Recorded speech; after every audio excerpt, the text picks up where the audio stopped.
Pessoal, eu vou trazer aqui para vocês uma notícia urgente. Eu não estou, ou seja, eu não estou fazendo exagero aqui. Isso daqui é urgentíssimo.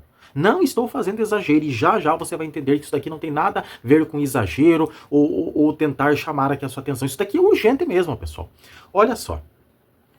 Vocês sabem que o senador Alessandro Vieira, ele era o relator ali da CPI do crime organizado, né? E até inclusive o Alcolumbre lá, amiguinhos lá dos ministros lá, ou seja, não fez ali a prorrogação ali, travou ali a CPI do crime organizado para não continuar as investigações, né? Então travou. Só que no final ali, o relator, que é o senador Alessandro Vieira, ele acabou, ou seja, fazendo o indiciamento ali de três ministros e o PGR, né? Então fez o indiciamento do Moraes, o Toffoli, o Gilmar Mendes e fez do PGR também o Gonê, né? Por prevaricação. Só que olha só, em uma entrevista, e já já eu vou deixar aqui este vídeo para vocês. Em uma entrevista que ele deu agora nesses dias, ele acabou trazendo algo urgente, algo que não dá mais mesmo, pessoal. Isso aqui é um fiasco. Ele acabou, ou seja, trazendo ali algo que ele recebeu através de um senador. Ou seja, ele recebeu um recado de um dos ministros. Quem será que imagina que pode ser esse ministro? A gente sabe que tem três ali que ele indiciou, né? Quem será esse ministro que mandou esse recado para o Alessandro Vieira? E olha só o que esse ministro falou, ou seja, através de um outro senador. Olha o que esse ministro, através de um outro senador, mandou o recado para o Alessandro Vieira. Ele mandou direto o recado, já já você vai ver aqui o vídeo, e ele disse assim, olha, diz para ele que ele acerta o tiro dele ou eu acerto o meu. O que ele quis dizer? Olha, se você vai bater de frente com nós aqui, fazer algo, faça muito bem feito. Porque se você não fizer, você vai acabar se dando mal. Eu vou ir para cima de você. Olha só o nível, pessoal. Olha só o nível desses ministros. E ainda para piorar, eu até já trouxe até este vídeo aqui no canal, mas eu vou fazer questão de trazer novamente aqui, é uma outra matéria da Malu Gaspar, aonde ela revela ali que basicamente o Supremo hoje funciona ali como se fosse, ou seja, os foras da lei ali. É como se fosse uma máfia, hoje o Supremo funciona. Então, pessoal, isso é de gerar ou seja, uma revolta muito grande, uma indignação, né?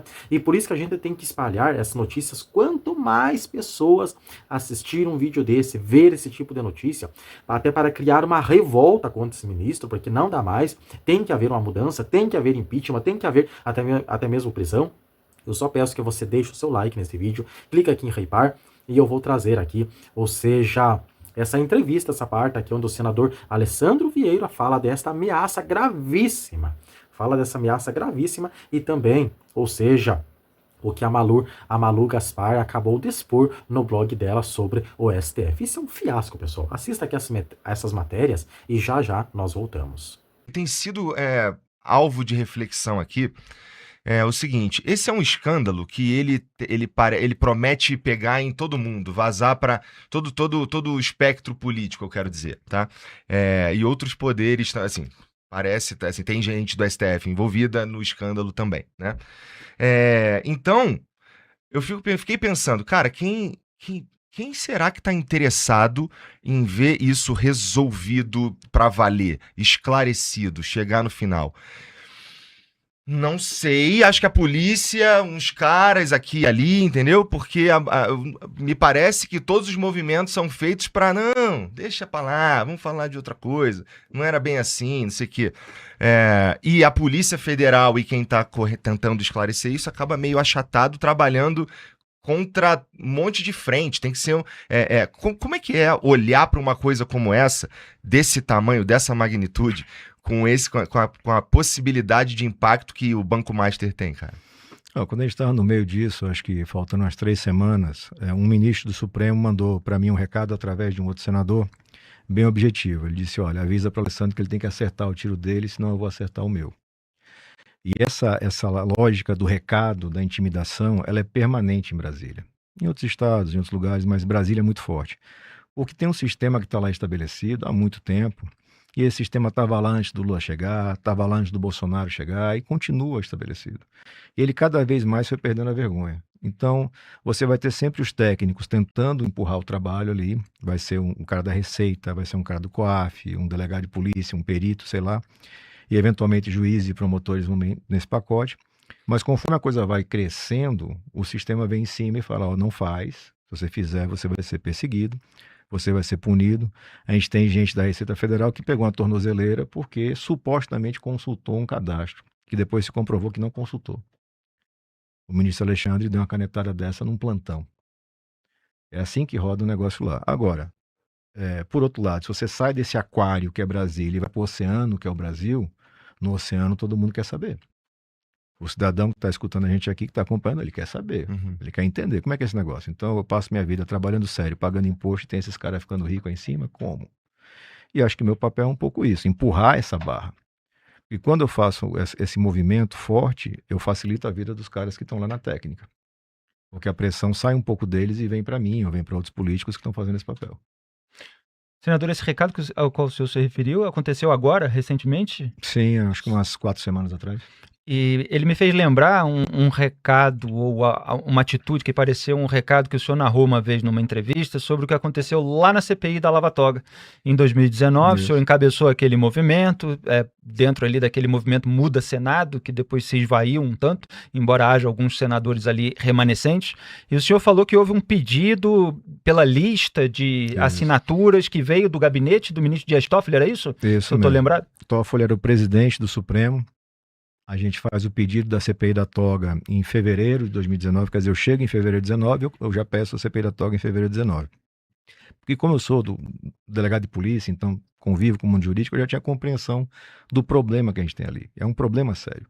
Porque quando a cabeça do sistema está enviesada, não adianta, você vai trabalhar aqui embaixo e alguma coisa vai lá em cima abafar ou vai perseguir. E naquela época eu me lembro de receber o ajudante de ordens da presidência do Supremo, um militar, um oficial militar, que chegou lá pedindo a lista dos subscritores. E eu passei a lista, evidentemente, então ele não tinha interesse no conteúdo. Naquela época a CPI pedia para investigar 10, 12 fatos concretos envolvendo ministros. E eles conseguiram, na pressão ali, no dia seguinte já tinha senador me ligando, disse, pô, Alessandro, eu não sabia exatamente, vou ter que tirar minha assinatura. Mesmo com esse movimento todo, a gente manteve as assinaturas. E por que não teve CPI naquela época? Porque naquela época eu tive um acordão, o Brasil testemunhou, foi tudo filmado, tem ata, tem discurso, tem documento. Um acordão que envolveu o PT, envolveu o Bolsonaro, envolveu aquela turma do Centrão de sempre, para abafar e engavetar. Essa CPI nunca foi declarada como não possível, ela está engavetada até hoje. E isso ficou muito ostensivo, tinha que resolver a rachadinha do Flávio, o processo da rachadinha do Flávio, tinha que resolver um monte de processos de figuras importantes em Brasília, e tudo isso aconteceu, né? O Toffoli deu uma canetada como presidente, ele suspendeu as investigações com base em relatório do COAF por quase um ano. E quando você suspende uma investigação por quase um ano, você deu o gás que o bandido precisa para se organizar. Ele se organizou, uma imensidão de investigações se perdeu, e a coisa, enfim, chegou ao estágio que nós estamos hoje, né? 2 meses depois, 3 meses depois, abril, eu apresento o pedido de impeachment do Toffoli e do Alexandre, em 2019, por conta do famoso inquérito das fake news que está aberto até hoje. Uhum. O que é engraçado nisso? A questão da coerência e de como a conveniência, né? Que são coisas que em Brasília são totalmente antagônicas. Quando eu faço esse pedido, em 19, quem assina comigo é o Randolfo Rodrigues, na época era da Rede, hoje é do PT. Exato. Hoje, a coisa mudou totalmente. Hoje, o Randolph é do governo, o governo está aliado do STF, então não precisa mais apurar nada. Aquela ferramenta que a gente enxergava que era abusiva, não, agora ela está legal, porque ela está perseguindo pessoas de quem não gosta. Só que abuso, ele volta para você um dia, não tem? Então, a gente já tinha esse diagnóstico, a coisa só piorou com o tempo, e a gente continua na mesma batalha, sabendo das dificuldades, mas ou o Brasil encara seus problemas ou não vai mudar nunca. Pois é, mas aí eu fico pensando, cara, tem esses movimentos eles acabam no fim chamando atenção pro assunto, mas putz, tu não vê o cara, entendeu? Pagando por cometer crimes e tal. E daqui a 2, 3 meses todo mundo esqueceu. Então, como é que tu não desanima, assim? Tô falando, porque o que acontece? A sensação que eu tenho é, cara, olha só, trabalhamos pra caramba e tal, e aí daqui a pouco começa a vir um monte de força pra impedir que a coisa ande. E aí a gente pode levar essa lógica pra tudo. No Banco Master, por exemplo, enquanto estava se investigando o Banco Master, de repente tu não pode mais investigar algumas coisas, tu não pode mais, agora não pode mais, né? Por que não? Né? Então, isso, como é que pode, assim, continuar tentando? Cara, assim, soa assim uma frase pronta, mas é muito assim, não dá para desistir do Brasil, entendeu? Eu entrei na política por conta dessa parada. Eu era delegado de polícia, estava na minha, nunca gostei de política, nunca tinha envolvimento, filiação, militância estudantil, nada. Cheguei a ser delegado-geral da minha polícia em Sergipe. E, naturalmente, quando eu cheguei lá, eu fiz o que eu fiz aqui. Eu tenho uma oportunidade, vamos fazer certo. Vamos fazer o que faz para o pobre e fazer para o rico. Naquela época, a gente pegou a equipe, que era uma equipe muito vocacionada para combate a crime organizado, e colocamos para combater tributário e corrupção. Uhum. O resultado foi começar a prender gente. Prende vereador, prende deputado, prende financiador de campanha. Fui exonerado do cargo, naturalmente, porque o governador não tinha como suportar aquela pressão política. A gente sabia que isso ia acontecer. E aí eu digo, agora já deu no técnico, vamos mudar de campo de batalha, vamos para a política. E sou eleito ganhando desse governador, inclusive. Chego lá, começa esse mesmo trabalho. Claro que no Senado você tem um mundo de coisa para fazer. A gente um dia está falando de educação de manhã, de tarde está falando de tributário, mas sem perder o eixo, porque essa é uma coisa fundamental no Brasil. A impunidade, a cultura de poder e impunidade no Brasil é fundamental, porque é por conta dela que você não resolve nada importante. Porque na hora que aperta, os caras seguram tudo e fazem, não, agora não pode. Você pode fazer o discurso bonitinho, você pode fazer até uma coisa aqui legal, mas não passa desse andar, que nesse andar ninguém toca. Eu acho que tem que tocar. Porque se você for olhar, no Brasil a gente já fez impeachment de presidente da República, já prendeu o presidente da República, quer dizer, a pessoa teve 50 milhões de votos, está presa. E eu não posso investigar um ministro que tem vida de milionário, anda de carona de jatinho? Claro que posso investigar. Ele não vai gostar, vai resistir e a gente vai fazer esse enfrentamento sempre um cuidado técnico muito grande. O Felipe quer perguntar um troço, mas eu queria só dizer aqui o seguinte. Eu queria que continuasse, que as coisas tivessem andado só mais um pouquinho, porque eu ainda não sei por que o escritório da esposa do Alexandre de Moraes ganhava 3,7 milhões de reais por mês. Eu ainda não sei, eu queria muito saber. Pois é. Senador, os senhores na mesa ali da CPI do crime organizado, o senhor e o senador Fabiano Contarato, falaram muito das medidas do ministro Alexandre de Moraes contra a divulgação dos RIFs, dos relatórios de inteligência financeira pelo COAF, que controla ali as atividades financeiras, recebe os relatórios das instituições financeiras, detecta movimentações bancárias atípicas, divulga as listas, etc. E houve essa ação do Moraes para limitar a divulgação desses RIFs nesse momento, durante aí o escândalo Master. E aí veio a notícia nesses últimos dias de que as defesas de milicianos, de outros bandidos barra pesada, estavam usando essa decisão do Alexandre de Moraes para também conseguir se beneficiar. Quer dizer, olha, no meu caso foi utilizado aí um RIF, etc. Então, se está decidindo assim, vai retroagir para beneficiar o réu e aí nós precisamos ser aliviados também, etc. Então, veio essa notícia, um desgaste, evidentemente, para o Moraes. E aí, hoje, me parece que foi hoje de manhã que saiu, pelo menos a notícia da decisão, não sei se a decisão foi de ontem, de que o Moraes decidiu que não, essa nova decisão dele sobre os RIFs só vale a partir de agora, não vale para aquilo que está no passado. Quer dizer, ele fez ali um ajuste para evitar todo o desgaste de que criminosos ligados a facções utilizem essa decisão para se aliviar. O senhor analisa isso como uma dessas jurisprudências de ocasião, como o senhor falou agora, no momento do aperto, eles se blindam? Não, total, não tem dúvida disso. O ministro Alexandre de Moraes tomou essa decisão, como outras que ele tomou várias vezes, focado em se proteger. E proteger os parceiros dele ali, especialmente Dias Toffoli. É muito claro. E em 19, quando eles fizeram esse movimento, que o pessoal acha que o inquérito das fake news foi criado para combater fake news. Ele não foi criado para isso. Ele foi criado para travar as investigações que a Receita estava fazendo de esposas de ministros. Na época era a esposa do Toffoli e a esposa do Gilmar. A Receita estava fazendo as investigações, foi matéria de uma revista, a revista Cruzoé, e aí o Toffoli inventa o inquérito, escolhe o Alexandre, sem sorteio, e o Alexandre, na primeira canetada, censura a revista e manda perseguir a galera lá da Receita. Desfez o grupo, acabou a investigação. Uma das sugestões que a gente colocou no relatório, que não foi aprovado por interferência do governo, era justamente resgatar isso, porque quem está na função pública tem que estar submetido a uma fiscalização maior. O cidadão tem direito de saber, porra, por que esse cara entrou aqui e ficou rico? Perfeito. Ele tem um salário legal, beleza, show, mas ele não ficou rico, ele não consegue andar de jatinho uma vez por semana, não tem como. Só os jatinhos que o Alexandre usou em um ano, a estimativa que foi feita pela imprensa é de um custo de R$1 milhão. Como é que paga? A esposa dele fez mais uma notinha, a doutora Viviane fez várias notas públicas ao longo desse processo, dizendo, não, isso aqui foi uma compensação, usamos mesmo, porque a gente tinha os relatórios de que eles tinham usado, e foi compensação de honorários meus com o Master que a gente usou isso aqui. Só que na nota fiscal e nos pagamentos que recebe não aparece. Então é mais uma coisa que você falou, tem um monte de coisa ali que ficou no meio do caminho. A gente vai esperar para ver se a Polícia Federal vai ter a coragem de botar isso no papel. Eles tiveram a coragem de botar no papel o rolo do Toffoli. Foi o que começou essa confusão toda. Mas eles vão ter coragem de botar no papel o rolo do Alexandre para poder entender aquilo ali. E tem uma trava nisso da Constituição, que é assim, só o Procurador-Geral da República pode apresentar o pedido de investigação, a denúncia, quando for um ministro do Supremo, por crime comum. E essa trava hoje, ela é muito robusta porque os caras são amigos, são parceiros. Né? O Gonê foi sócio do Gilmar, né? No empreendimento educacional do Gilmar. Depois vendeu a parte dele para o filho do Gilmar, que hoje é quem, enfim, aparece como sócio formal, mas o dono é o Gilmar, todo mundo sabe, no Brasil inteiro, no Brasil e em Portugal. Não pode, mas ele que é o dono. Então, como é que esse cara vai fazer? Ele vai pedir essa investigação?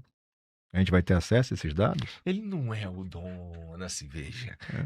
Legalmente falando, não é o dono, né? O dono é outro cara ali. Esses caras. Então, essas jogadas, e ainda por cima a gente tá falando de pessoas que interpretam a lei. Então, Isso. o cara que interpreta a lei, que é o último, ele interpretou sem estar interpretado. Né? E aí tu tava falando de coragem aí, cara. Quando termina lá e acaba a votação da CPI, que começa a vir a reação dos caras, né? Que eu vi lá uns tweets. Porra, eu fiquei. Primeira coisa que eu senti foi: caraca, isso daqui é meio assustador, né? Tem uma ameaça clara aqui, que tá ameaçando mesmo. E aí a próxima coisa que eu pensei foi: como será que o Alessandro tá. O que será que o Alessandro tá achando disso? Será que ele tá achando, rapaz, me passei, hein? Puta merda, hein? Porque isso parece coisa de novato, de certa forma, tá entendendo? Coragem de novato, manja? O cara que, meu irmão, porra, eu vou pra cima mesmo, não sei o quê. E aí, rapaz, passei, tu dá conta. O que tu sentiu quando tu começou a ver as reações, cara? Não, a primeira percepção é de que eles sentiram o golpe. Né? Eles nunca tiveram tão perto de ser responsabilizados. E aí vai uma coisa, eu sempre brinco, quando o pessoal me encontra na rua, estava agora almoçando no shopping, o pessoal me abordou para dar parabéns e tal, o pessoal sempre fala esse negócio de coragem. Eu digo, coragem é loucura, a gente só vai saber no tempo, né?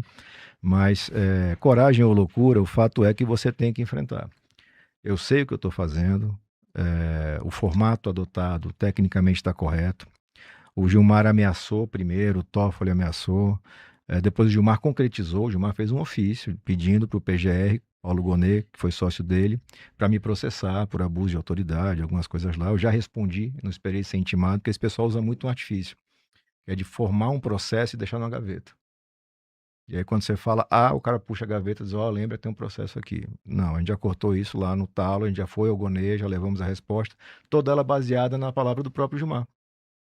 A gente pegou a jurisprudência do Gilmar, deliberadamente, e mostrou, olha, o que o Gilmar está pedindo para fazer é o que o Gilmar disse que não pode fazer. Então, qual é o Gilmar que está valendo? Do Antigo Testamento, do Novo Testamento? Qual é o Gilmar?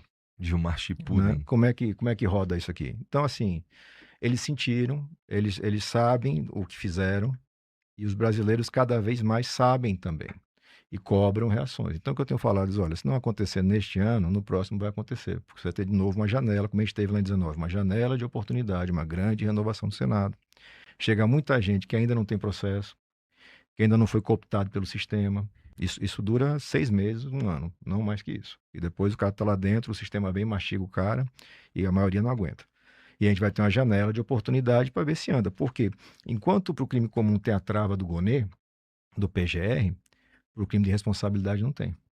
Por isso, indiciamento pelo crime de responsabilidade, porque é uma coisa que só o Senado pode fazer. Até isso inventaram. Não pode disse que fazer não em pode. CPI. A gente fez com o Bolsonaro e fez com o Collor. O Executivo pode, eles não podem, porque são ministros. Eles inventam a jurisprudência que eles querem.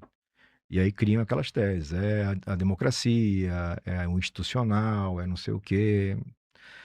Ou a gente enfrenta as coisas e tem uma esperança de mudar o Brasil, ou a gente se acomoda do jeito que está e sabendo que não vai melhorar nada. A Malu Gaspar trouxe uma revelação bombástica hoje na coluna dela no Globo, sobre a ofensiva do Gilmar Mendes, Moraes e essa turminha deles de ministros, e mostra como funciona dentro do STF um modus operandi quase mafioso de alguns ministros para pressionar parlamentares e controlar os próximos candidatos da direita à presidência. Eu vou te contar isso e te dar todos esses detalhes agora. Eu sou André Marcília, advogado, comentarista jurídico, e peço que antes de qualquer coisa você se inscreva aqui no nosso canal e deixe o like, deixe o seu joinha.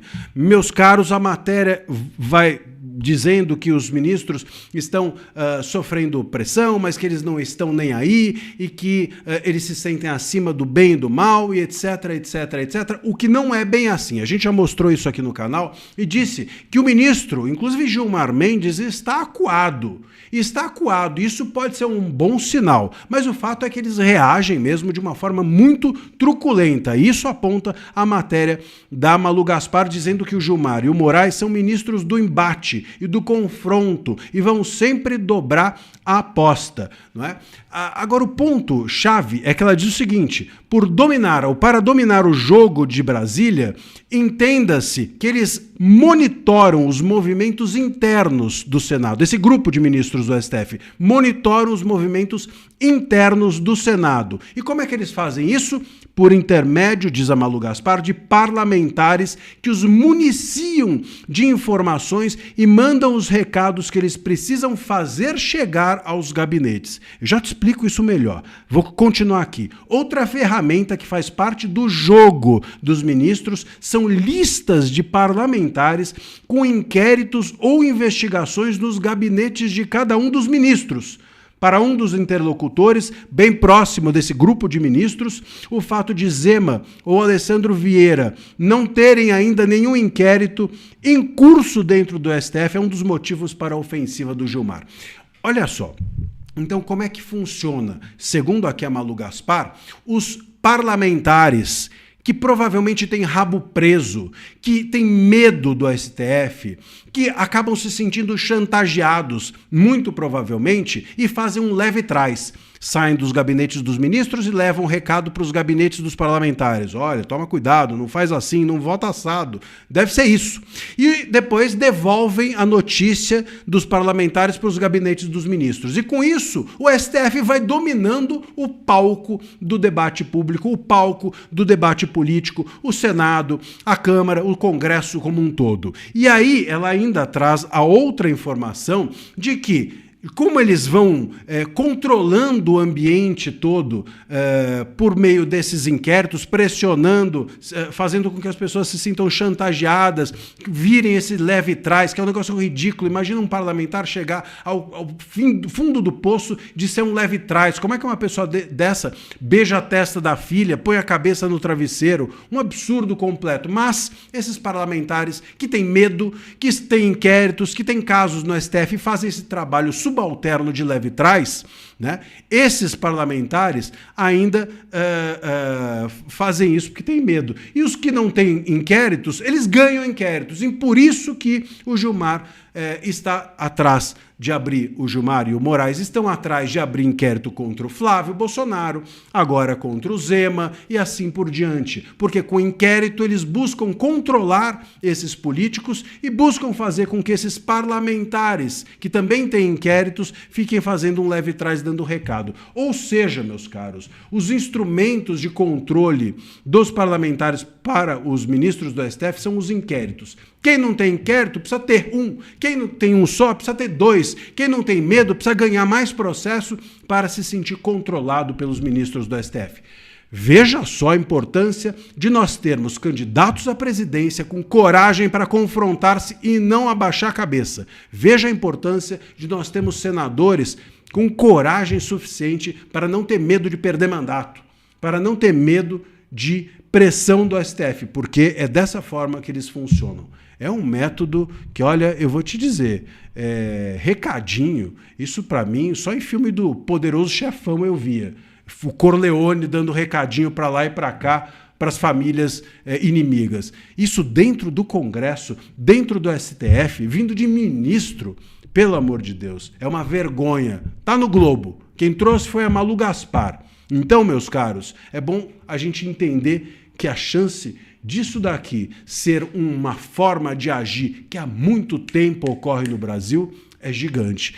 A boa notícia é que agora a gente sabe, eles estão expostos. E quanto mais expostos, mais chance a gente tem de virar esse jogo, de mudar. Quando as coisas estão a nu, quando todo mundo está nu diante da realidade, a chance da realidade virar e se tornar outra é maior. Depende da coragem de quem vai entrar nesse parlamento, depende da coragem de quem vai entrar no STF, no próximo governo e assim por diante. Como você acabou de assistir aí, né? Agora a pergunta que fica, realmente, o que nós temos lá no Supremo? É uma máfia ou são ministros?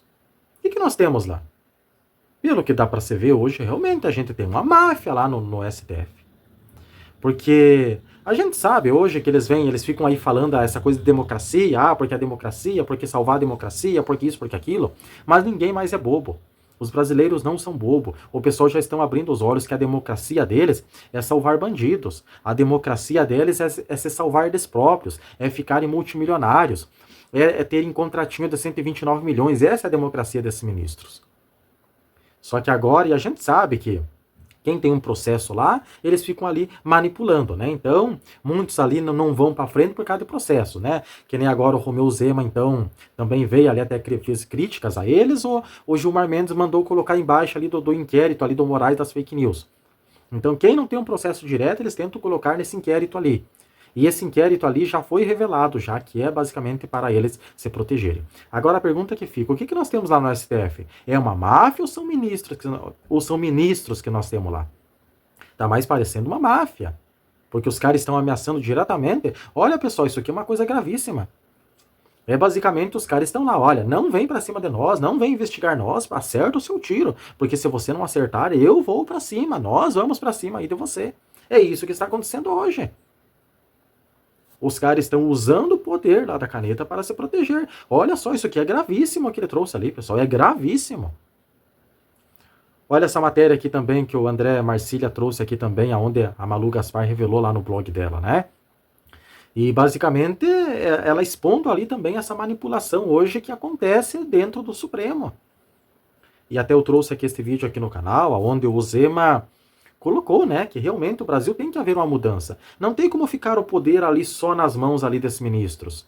Os caras hoje têm um poder muito grande, entendeu? Não dá para ficar o poder ali só em uma cabeça. Tem que ter mais pessoas mais pensantes.